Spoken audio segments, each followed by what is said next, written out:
Anyway, it was over, and I was in the 55. Mm-hmm. So then when I brought my wife down as a brown bag with when I could. What's that mean?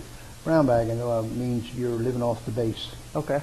And you have a little apartment, and so that's what we did, because after we were married, which was in September 20th, 1952. I went in 51, 52. We got married. Okay. And then we had a child in 53. We got married the 20th of September, and the 27th of the following September, we had a little baby. So we didn't waste any time there,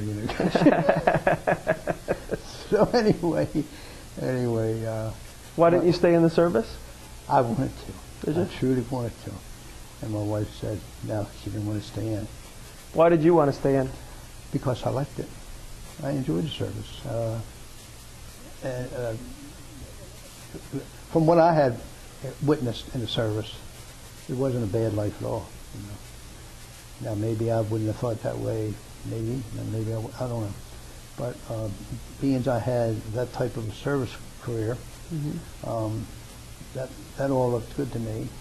And when my child got sick, just running right up to the base, because we never lived far from the base. Mm-hmm. They always took care of the child. You had free medical attention, free birth. Didn't have to pay for the birth of my son. And so it looked pretty good to me that, and the service I was treated well in the service. What was the economy like at that time? I mean, it was pretty good, rather good. Never heard any complaints about economy. So you were pretty confident leaving the service that you could find work? Well, yeah, I did, and I was fortunate there, because when I got out of the service, I went back. Well, you know how you are when you're young. You're going to set the world on fire. You got a wife and a child. So it wasn't that easy to get a job. So I ended up putting in for a job at Montgomery Wards, and went back to Wards again. I was going to work in textile, go to school in the morning, and then work on the floor in the afternoon. When I got home and told my mother, I stopped there and told my mother, and my mother said, Uncle Cliff, my uncle called me, and he was a business agent for Putnam Steel at Sparrows Point. Locust Point. And so he said, just go down there, and there was lines waiting to go in to apply for work. And he said, don't stay in the lines, just go right up to the desk and tell them Cliff Perry sent you. And I did. And they said, well, what would you be interested in doing? I said, I'd like to be probably a machinist, And he said, well, we don't have no opening, but they had the training right there in Putnam Steel. He said, we don't have no openings. Right? I said, you just got out of the Navy? I said, yeah. He said, we'll make you a rigger. So you know what a rigger is? I don't. Oh, you don't? Go ahead. Well, a rigger is a person that works on the ships. They bring them in the dry dock, And what you do, you set up, like if painters have to come or repairs got to be worked, and you go up and wherever they're working on, and you set up the staging and everything for them. Okay. Which is a platform. Scaffolding and. Right, and you set everything up for them, and make sure it's all safe and all for them to go out on and everything, and then go on to the next job. And you work in the engine rooms. A lot of times pulling big valves out and all the chain falls. And was most of their work, was it commercial work, or was it for the military? It was mostly commercial, but there was military too, but mostly commercial. Yeah. Busy? Very busy. Very busy, yeah. And so, well, when I say busy, it was busy when I started there. Yeah. And they work under contracts, And then when the contract went out, then you were let go. But I was very fortunate then. I got a job at Glenn Martin's. And so I went to work for Glenn Martin's.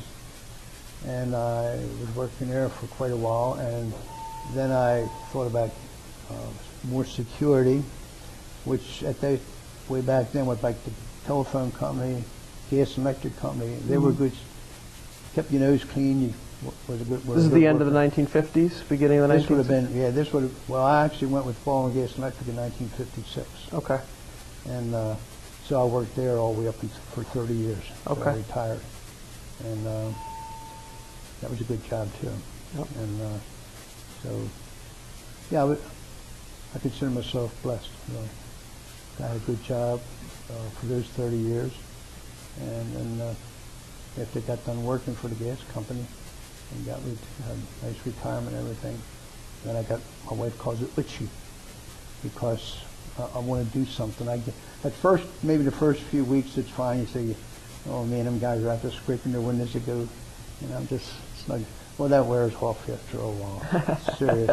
Seriously. I'm not a couch potato. And so I just went out. My wife said, you're itchy.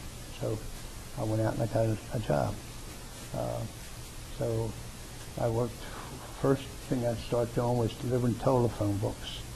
And that was, you had to be there to enjoy it because my wife would go with me. And you know, these packs of books up and they're all wrapped up in plastic, And when you pile them up in your van, they're kind of slippery, you know what I mean? And Frances was opening them up in the back and I'm driving to the job. And one minute I see her, next minute I couldn't see her, and she'd be giving me all kind of blinkety blankety blank words, Books were going all over the place. And she helped me do that job. Where did you live while you worked for Baltimore? Baltimore Gas and Electric, you said? Baltimore Gas and Electric. And you lived right down in Baltimore, or? I lived in Baltimore. Well, we lived there for a year, then we moved to Brooklyn. We're in the Brooklyn Park. Okay. Maryland. That's in Inner Little County. And so anyway, I left that job and I went to work. I had got 3 other jobs. I worked over 74 years old. The last job I had was a vendor. Went around with the soda machines and snack machines and filling them up and stuff like that.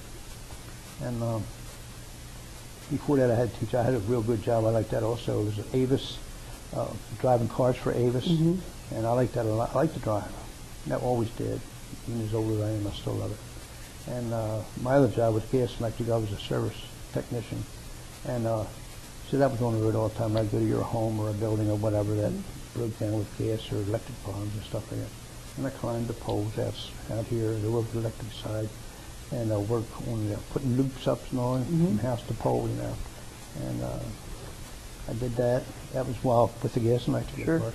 Now, you've lived through some pretty impressive decades. So as history students watching this, what were your thoughts, or do you remember like McCarthy and the Red Scare in 1950s? Can you talk a little bit about that? Do you have memories of it, or? No, I remember McCarthy, yeah, but I don't remember. Memory's not what it used to. Sure. Used to be, and then I have your memories of it from conversations or radio, or you remember people talking about it? Well, on the news, you would hear it. Oh, yeah.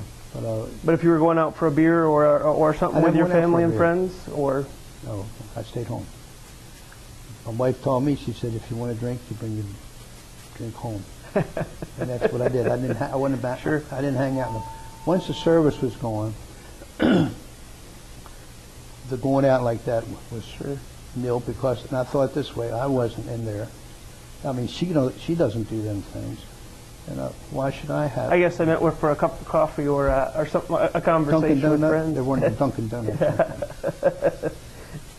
How about the 1960s? I mean, you were raising children at that time, right? You had all 3 of your children were born by then. Right. What was it? 2 children. 2 children. What was it like raising children during that time? That wasn't too bad. With the oldest one, it worked out real well. The youngest one was more spoiled. We were 7 years apart between the boys. We lost 1 child in between, and but when we finally had our 2nd child, my oldest son, he helped spoil him. He had a new paper wrap. He used to bring candy home for him all the time. He got spoiled. I spoiled him. We all spoiled him. But he was harder to raise than the youngest one. I mean, than the oldest. The oldest one had to study real hard to get to where he... He was born in 1953, is that right? My son, 53, yeah, my son. And Eddie. And he went to Johns Hopkins, and he stayed on the staff when he finished at Johns Hopkins. He went there for radiology. Right out of high school? Right out of high school. He started school in July. He didn't have no vacation after high school. No interest in the service? No interest in the service, no. He come home one day, and when he was still in high school, of course, And he said to me, Dad, he says, I'm thinking I'm going to go to school for radiology. Well, me,